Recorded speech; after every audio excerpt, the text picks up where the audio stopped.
समर्थ.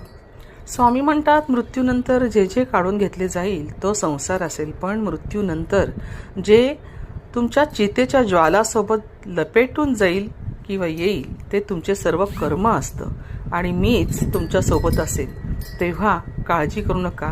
श्री स्वामी समर्थ.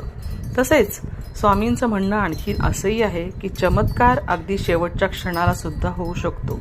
आपण फक्त विश्वास घटू द्यायचा नाही आणि निरंतर नामस्मरण करत राहायचं. स्वामी म्हणजे गर्दीतला सुखावणारा एकांत, ज्यांच्या कृपेने होतो साऱ्या अज्ञानाचा अनंत. स्वामी म्हणजे हे असं एक विश्वरूप दर्शन आहे, ज्याच्या दर्शनाने आपल्याला आपल्या सर्व मनोकामना पूर्ण होतात. ज्या दिवशी स्वामींचं दर्शन आपल्याला झालं त्या दिवशी समजून जायचं की आपल्या सगळे त्रास, आपले सगळे कष्ट आणि आपल्या सर्व मनोकामना नक्की पूर्ण होणार आहेत. श्री स्वामी समर्थ.